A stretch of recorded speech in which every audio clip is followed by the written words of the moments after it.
Yn y fideo hwn, da ni'n mynd i barhau I ddisgrifio golwg. In this video, we are going to continue describing appearances. Da chi'n cofio uned 2? Do you remember learning about possession in uned 2? To say that we have something yn Gymraeg, we use the pattern mae gen I. Enghraifft, mae gen I flodau. I have flowers.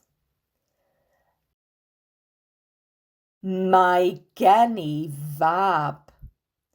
I have a son. Cofiwch, there is a treiglad meddal after gen I. Mae gen I flodau. Mae gen I fab.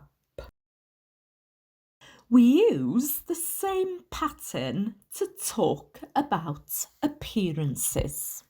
Gwrandewch ac ailadroddwch ar fy ôl I. Mae gen I wallt tywyll. I have dark hair. Mae gen ti got goch. You have a red coat. Mae gynno fo fwstash. He has a moustache. Mae gen I hi het pink. She has a pink hat. Mae gynno ni sbectol. We have glasses. Mae gynnoch chi lygaid glas. You have blue eyes. Mae gynnyn nhw farf. They have a beard. Cofiwch, remember feminine singular nouns cause a treiglad meddal to words that describe them. Coat plus coch, coat, goch. Het plus pink, het, pink. To ask someone if they have something, we start the question with oes. Oes gen ti lygaid brown? Do you have brown eyes? Oes gynno fo wallt golau?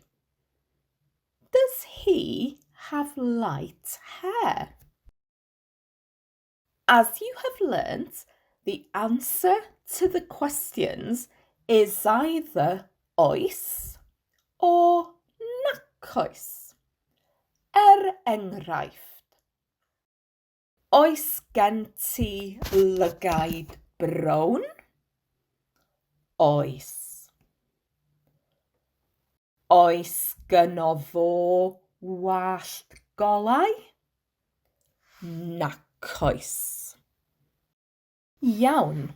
Yn olaf, lastly, to ask what colour something is, we say, pa liw ydy hwn?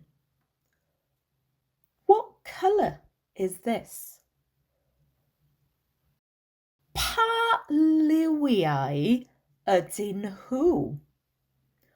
What colours are they? Eich tro chi rwan. Your turn now. Dywedwch ar fy ôl i, pa liw ydy hwn? Glas. Pa liwiau ydyn nhw? Du a gwyn. Da iawn. Rwan, cwblhewch y gweithgareddau yn yr uned. Da chi'n medru gwylio'r fideo yma eto I adolygu. Now complete the activities in the unit.